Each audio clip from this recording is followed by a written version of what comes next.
રાકેશભાઈ ધુલેસિયા અને ઘણા સમય પહેલાં એટલે કે 2022માં ચોથા મહિનામાં અમે એક એડમિશન માટે જે ભાઈ હતા અજયસિંહ મહેન્દ્રસિંહ વાઘેલા એની સાથે એક જુનાગઢની અંદર બેઠક થઈ હતી.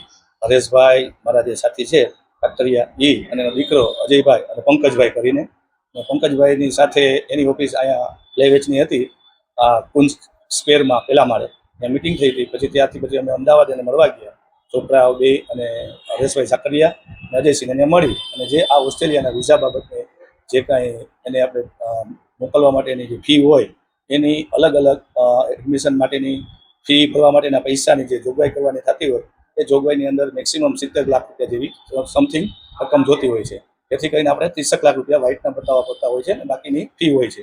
એને ધ્યાનમાં રાખી એડમિશન કરવા માટે અમને અહીંયા કરવા ગયા હતા. ત્યારે એને અમને જે કંઈ સમયે એને એમ કીધું કે તમારે 60 લાખ રૂપિયા એક જણાને દેવા પડશે. બે છોકરાઓને એડમિશન કરવું હોય તો બેને ગણતરી કરીને તમારે આવવાનું અને બાકીના 3 મહિનાનું જૂનું ફંડિંગ જોઈએ એમ કરી અને અમારી પાસેથી એને પહેલી વખત અને અમે ડોક્યુમેન્ટની ફાઇલ મૂકી, કાગળિયા આપ્યા. છોકરાઓ 2 વખત મળ્યા એને. પછી એને કાગળિયાની પ્રોસીજર કર્યા પછી એને અમને ખોટા ડોક્યુમેન્ટ બધાય જે કંઈ અપલોડ કરી અને તમને એ કે આ જગ્યાએ એડમિશન મળી ગયું છે અને એડમિશનની તમારે ફી ભરવાની છે. ફીના ધ્યાનમાં રાખી અમને એડીલેન્ડની અંદર કીધું કે તમને એડમિશન મળી ગયું, પણ એડીલેન્ડની અંદર મળ્યું નહોતું એડમિશન. પછી વાયા મીડિયામાં જેને ફીના પૈસા નાખ્યા અને બધાય આઈસીઆઈસી બેંક અને મારા છોકરાનો આઈસીઆઈસી બેંકના ખાતામાંથી, મારા ખાતામાંથી આઈસીઆઈસી બેંકમાં અને મારા ઘરવાળીના ખાતામાંથી અને હરેશભાઈના 3-4 ખાતા અલગ અલગ એના બેંકના ખાતામાંથી હરેશભાઈ પૈસા એમ કરી આખા પૈસા અમે એને ટ્રાન્સફર કર્યા આરટીજીએસ. મેક્સિમમ હરેશભાઈના 70 લાખ રૂપિયા જેવા હતા અને મારા 21 લાખ એટલે એમ સમથિંગ 90 લાખ રૂપિયા 51 લાખ રૂપિયા જેવી સમથિંગ કિંમત હતી.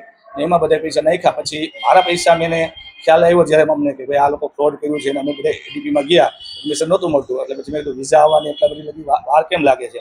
તો વિઝાની ફાઇલમાં ને ખોટા આના બતાવ્યા આમ તેમ કહીને અને થોડાક ટાઈમ લગી અમને જવાબ આપ્યા કે તમે રૂબરૂ આવી જાઓ ને આપણે બીજી જગ્યાએ ફાઇલ મૂકીને આમ મૂકીને એવું કંઈ વાતો કરી. પછી અમે મળવા ગયા તો અમને એમ કીધું કે રાકેશભાઈ હવે તમારા પૈસા છે ને એ કે હું પાછા મગાવી લઉં છું, મારાથી હવે કંઈ થઈ એમ છે નહીં અને મેં કે જે કંઈ આ બધું કર્યું છે એમાં એ કે હવે આગળની કંઈ પ્રોસિજર ચાલતી નથી આમ છે તેમ બાના ખતમ. પછી અમે લોકો પાછા પૈસા મગાવવાની પ્રોસિજર કરવાનું ચાલુ કરાવ્યું. એમાં અમને 1 મહિના દિવસ એને મુદત આપી. હું તમને 20 દિવસમાં પૈસા બધા અપાવી દઈશ પાછા, જ્યાંથી ફંડિંગ મગાવવું પડે ઓસ્ટ્રેલિયાથી તો 15-20 દિવસ લાગે એમ કહીને બાના કાઢ્યા. પછી ત્યાં લગીમાં અમે અમારી ફાઇલ બીજી જગ્યાએ અમે ચેક કરાવતા અને અમને ખબર પડી એડીબીમાં ત્યાં બધા રાકેશભાઈ તમારા ઉપર ગેમ થઈ ગઈ છે, તમારી ઉપર કાગળિયા બધા ડોક્યુમેન્ટ તમે ખોટા આપેલા છે, જેથી કરીને તમે તપાસ કરો અને આમાં અંદર ઊંડા ઉતરો તો તમને ખ્યાલ આવશે. પછી અમે બધા ચેક કરાવ્યા કાગળિયાના અંતે, ત્યારે અમને ખબર પડી કે આ બધું ફ્રોડ થયેલું છે. અને ફ્રોડને ધ્યાનમાં રાખી ઘણા ટાઈમ લગી અમે પૈસા માગણીની ઉઘરાણી કરી એટલે વારંવાર બાના બતાવે. પછી ધીમે ધીમે થતા અમને એક વખત મળ્યો પછી તો ભરવાનું બંધ કરી દીધું અને પછી એને મોબાઈલ ઓફિસને બધું બંધ કરી દીધું અને ક્યાંક ભાગી ગયો. પછી અમે ઘરે દાદાને મળ્યા અને દાદાને મળી એની બધી વાતચીત કરી, એને બધા ડોક્યુમેન્ટ આપ્યા. ટોટલ ડોક્યુમેન્ટ આપીને આટલા પૈસા અમને તમે આપેલા છે અને આ પૈસાને ધ્યાનમાં રાખી તમારા દીકરા પાસે આટલા પૈસા લેવાના છે. એટલે એને મને કાંઈ વાંધો નહીં કે રાકેશભાઈ તમે મને કાગળિયા તમારે જે પૈસા નાખ્યા છે બધું આપો. અમે નરેશભાઈને મળ્યા દાદાને અને બધા કાગળિયા ડોક્યુમેન્ટ આપ્યા લીગલી જે પૈસા મળ્યા હતા ખાતામાં ગયા હતા, તમારા દીકરાના ખાતામાં ગયા હતા. તો એ જે તે સમયે એક બેંકનું ખાતું એવું કહેવાય કે ઓનલાઈનના ખાતામાં વધારે પૈસા નખાતા હતા આ જે કંઈ અજયસિંહ. કારણ કે એ સમયમાં કે બેંકમાં બીજા દેશોમાં આ કરન્સી ચાલતી હોય ને આ ખાતું જરૂરી છે એમાં તમે પૈસા નાખો, અમે એમાં નાખ્યા હતા. એ ધ્યાનમાં રાખીને બધું બતાવ્યું. દાદાએ અમને આશ્વાસન આપ્યું, મેક્સિમમ અમને વર્ષથી લગી આશ્વાસન આપ્યું. પછી અમે અહીંયા જુનાગઢ પોલીસ ચોકીમાં જઈ રવિ વાસણ છે એસપી સાહેબ હતા ત્યારે અમે કાચી અરજીમાં તપાસ માંગી અને એસઓજીને ભોપ્યું ગઢવી સાહેબને તપાસ કરી. ત્યારે એ લોકોએ એવું કીધું કે અમે જમીન વેચીને રાકેશભાઈમાં પૈસા આપી દઉં. એટલે અમે એ ફાઇલને અરજીને સ્વીકારી અને સહમતિ આપી દાદાએ, એટલે અમે ફાઇલ પેન્ડિંગ કરી દીધું.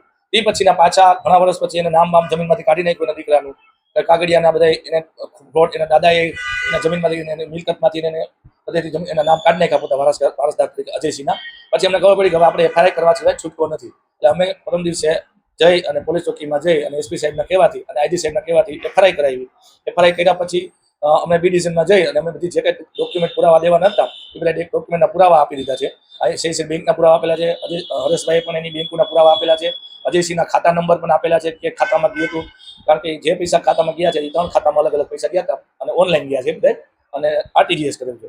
એ બધા પૈસા તેનો એફઆઈઆર કરેલી છે અને આવું કોઈ માથે ન થાય ભવિષ્યમાં એના માટે આ ફરિયાદ ખાસ તો કરવામાં આવી છે કે ભવિષ્યમાં આ માણસ એમ્બેસીમાં આવા ખોટા ગેમો કરી અને પોતાના છોકરાઓને વિદ્યાર્થીઓ માટે ગેમ ન બને એના માટે સાવચેતી ભાગરૂપે અમે ફરિયાદ કરી અને કાર્યવાહી કરવા માટે સરકાર ટૂંકમાં જે કાંઈ પોલીસ ડિપાર્ટમેન્ટ અને સહકાર આપી અને આજની તારીખે ત્યાં સ્થળ ઉપર હરેશભાઈ અને બેન છે ઝાલા મેડમ પણ ત્યાં ગયા છે ગાંધીનગર અને એની તપાસ ચાલુ છે.